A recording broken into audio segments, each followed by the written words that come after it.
Começamos com as informações do que está acontecendo no mundo. Imagens de satélite que estamos vendo do sistema Minor Vision afirmam que a base aérea dos Estados Unidos na base Mubsan al-Sad, na Jordânia. As imagens destacam os preparativos que estão sendo feitos neste momento para os sistemas Patriot.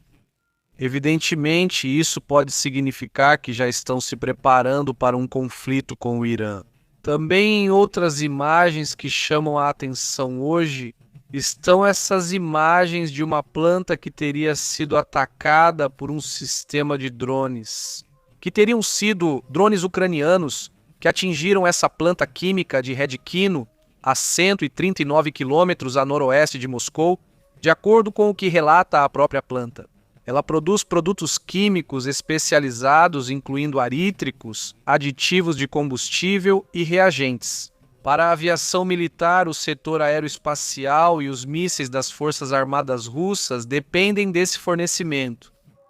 Outro assunto que também chama a atenção é o que está acontecendo com os sistemas Netuno, que agora foram lançados pelos ucranianos. Sistemas Netuno são esses mísseis de fabricação ucraniana que foram utilizados nesta ocasião para disparar ou atacar o sistema energético dos russos. Aí está, este é o Netuno. De acordo com o que relatam, esses mísseis, junto com os sistemas HIMARS, o sistema HIMARS é o lançador, Netuno é o míssil. Eles têm atingido instalações que são o coração energético russo. Essas instalações-chave seriam atingidas, provocando apagões massivos em diferentes pontos. Segundo o grupo, o governador da região de Oblast, em Briansk, Alexandr Bogomaz, afirmou que a Ucrânia lançou mísseis Netuno e foguetes HIMARS ao mesmo tempo, também contra a infraestrutura energética de diferentes pontos russos. O ataque ocorreu no dia 7 de fevereiro hoje, aproveitando a escuridão da madrugada. Devido à alta demanda de energia, ambos países têm sido alvo de ataques em seus sistemas elétricos. Segundo o governador, os 7 distritos da região ficaram sem fornecimento de energia elétrica e as equipes de emergência estão trabalhando contra o relógio para restabelecê-lo.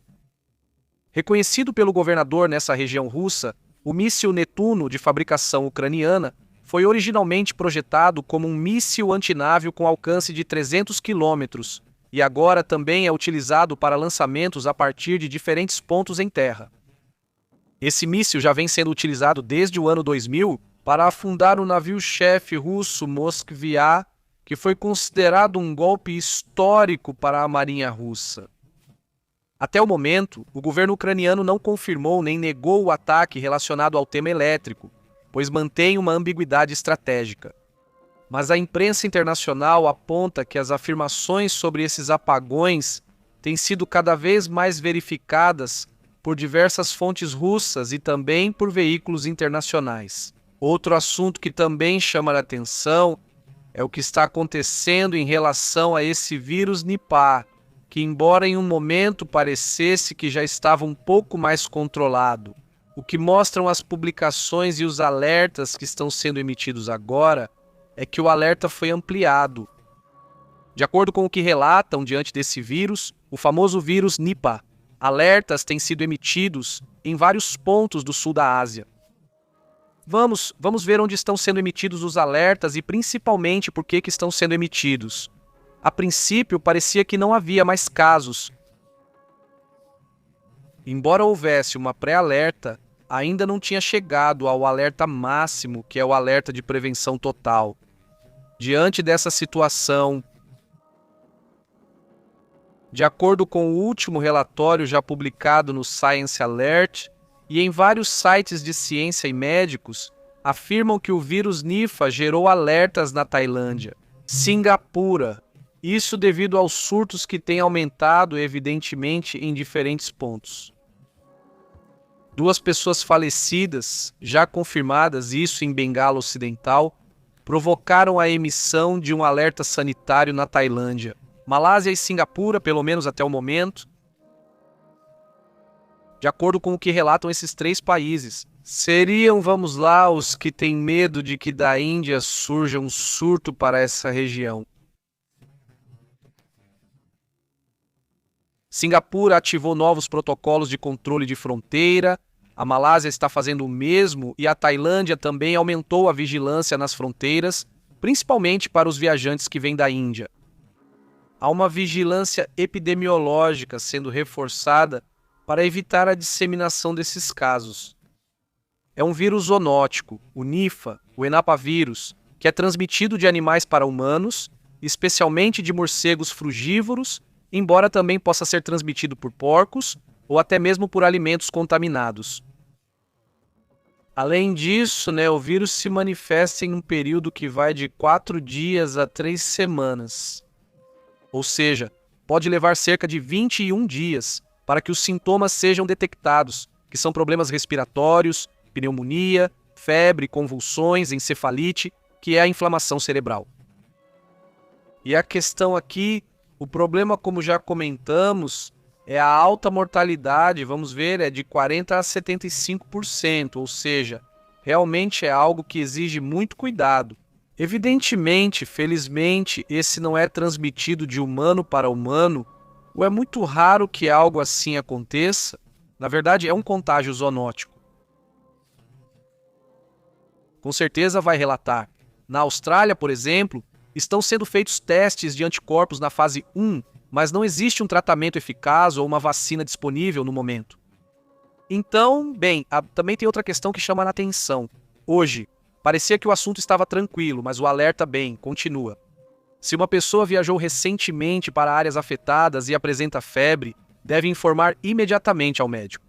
No entanto, obviamente, existem outras situações, como a malária, a febre tifoide, que estão nessa mesma região e que também podem confundir os sintomas, porque são sintomas comuns. Só que, se agravam em muitos casos,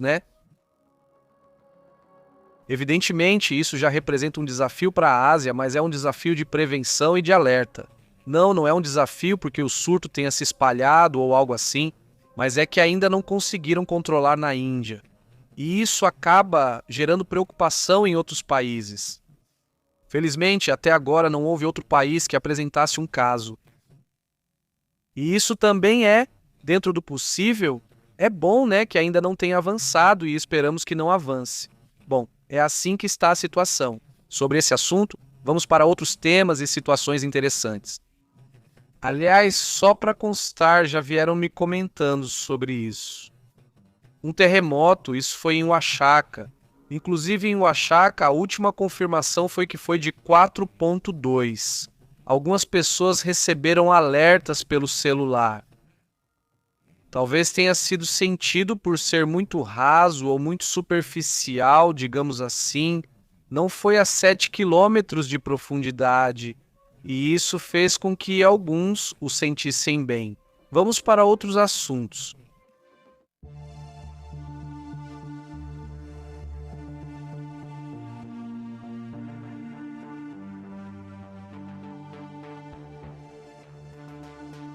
Vejam só, houve um grande avanço científico. Como vocês sabem, não comentamos apenas sobre geopolítica, mas também sobre notícias internacionais em geral, não é? Quando há avanços ou assuntos interessantes, é importante conversá-los e discuti-los. Porque sim, no final das contas também são notícias que vão mudando o mundo pouco a pouco e cada vez de forma mais rápida. Um avanço histórico é alcançado. Escutem bem isso.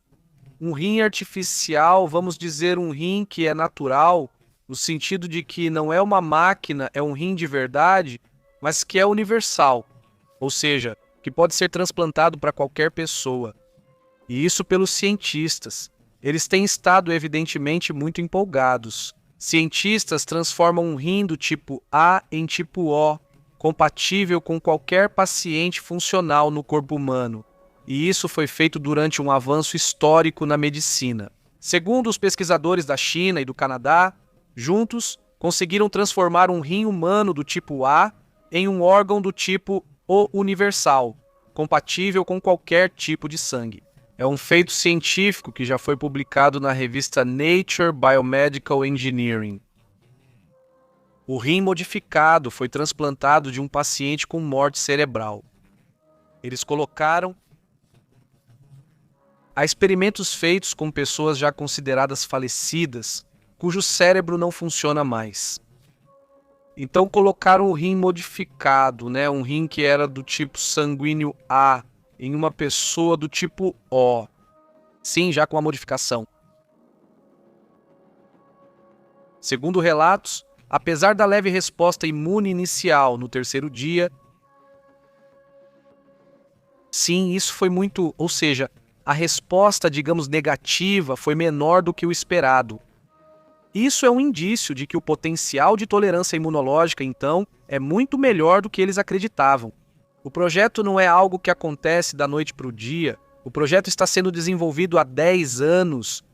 10 anos de trabalho entre um grupo de cientistas do Canadá e da China para criar o que são enzimas especiais que eliminam os antígenos do grupo sanguíneo do rim, tornando-o compatível com receptores de qualquer tipo sanguíneo.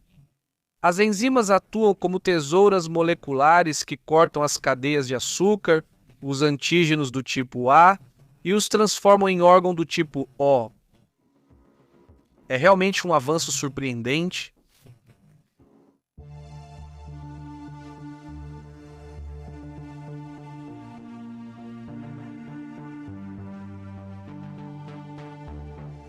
Bem, vários assuntos estão chamando a atenção. Neste momento, pode-se ver Steve Witkoff, o enviado especial para o Irã da Casa Branca. Ali no porta-aviões, não o porta-aviões que está destacado no Oriente Médio. Após a primeira rodada de negociações, Steve Witkoff foi levado ao porta-aviões dos Estados Unidos no Oriente Médio. Segundo relatos, ele esteve com o almirante Brad Cooper, comandante das forças navais do Comando Central dos Ipazeru, e por Jared Kushner, genro e assessor, genro de Trump e assessor presidencial, também, não é? Ali estão no meio, está Witkoff, o mais alto é Jared Kushner, e esse é o Bradley Cooper no lado esquerdo. Pois é assim que estão as coisas, esse é o assunto. O almirante, o enviado especial e Jared Kushner, então, fazendo essa visita, não é?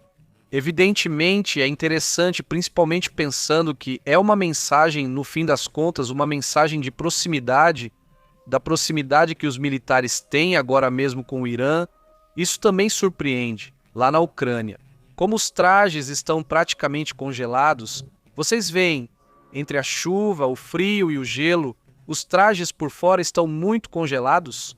Nesse caso, são bombeiros que trabalham, não sei se dia e noite ou não, para apagar os ataques que são lançados da Rússia.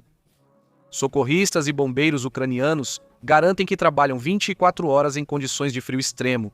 Afinal, para salvar todas as vidas possíveis, não é? Outro assunto que chama a atenção é esta imagem, mais uma das imagens que aparecem dos protestos lá na Venezuela. As pessoas gritando, não temos medo. Famílias de reféns, políticos, desses prisioneiros políticos que ainda não foram libertados, estão do lado de fora da helicoide, esse centro de tortura que o regime chavista mantém. E agora, o que acontece? Embora digam que vão começar a nos libertar a partir da próxima semana, as famílias estão desesperadas, já querem que nos libertem e estão saindo para protestar. Evidentemente, um tema importante está acontecendo hoje. Aliás, também lá nos Estados Unidos, se apresenta o secretário de guerra, o próprio Pete Hegseth, ou antes secretário de defesa, não é? E anuncia que o Pentágono vai cortar todos os fundos para a Universidade de Harvard, especialmente em relação aos programas militares em andamento. E cancelam todas as bolsas também. Bom, aí está parte de uma. Evidentemente, não é uma questão de economia nem nada, é uma questão política por parte de Donald Trump, com os desentendimentos que ele tem com várias universidades privadas, né? Também. Outro assunto que chama a atenção hoje é isso que tem aparecido em várias redes russas, uma reclamação que estão fazendo do pão. Eles estão vendendo por mais ou menos 2 centavos de dólar uma fatia de pão assim, embalada em plástico, separada uma por uma. Segundo o que os russos relatam, em São Petersburgo estão reclamando que a economia recente foi muito afetada e que, bem, está difícil conseguir coisas básicas como o próprio pão. Uma única fatia de pão está sendo vendida por mais ou menos 9,9 rublos, ou seja, cerca de 2 centavos de dólar, aproximadamente. Imagine ter que comprar fatias de pão uma por uma, realmente é meio complicado. Também é mostrada uma empresa chinesa, ela mostra essa tecnologia em que, com esse tipo de raio, essa máquina busca remover, por exemplo, ferrugem com laser, né? Já existem vários tipos de máquinas que fazem isso com o raio laser. Dessa vez, é uma máquina que, a uma distância relativamente grande, consegue remover a ferrugem do ferro, não de outros objetos metálicos. Isso é feito, dizem, de uma maneira eficiente e sem destruir o metal, sem lixar, sem nada disso, né? E vamos dizer que de forma muito rápida também, muito bem. Outro assunto interessante de hoje tem a ver com o Haiti. Eu estava comentando com vocês que está havendo uma troca de presidente. O Conselho Presidencial do Haiti já renunciou. Foram 2 anos de gestão, mas a pobreza continua, a violência continua, o problema no Haiti é muito mais profundo. A transição está então sem nenhum sentido. Não sei se está aí, mas não há mudanças, não se vê nenhuma mudança dentro deste país. Continua sendo, então, uma situação complicada. Também já aprenderam isso lá no Paquistão, você viu que houve um ataque a uma mesquita, um desses ataques suicidas, né? Já foram reportados 4 suspeitos detidos pelo atentado à bomba em uma mesquita que matou 31 pessoas e deixou muitos feridos, também naquela região do mundo. Outro assunto também que chama a atenção dentro do que acontece no mundo hoje, que tem um Super Bowl, que está acontecendo o Super Bowl. Pois é, os F-22 que iam passar por cima do estádio foram cancelados, porque esses F-22 foram deslocados para as zonas de operação em missões militares, que obviamente têm prioridade além do jogo, né? Então isso também é claramente importante.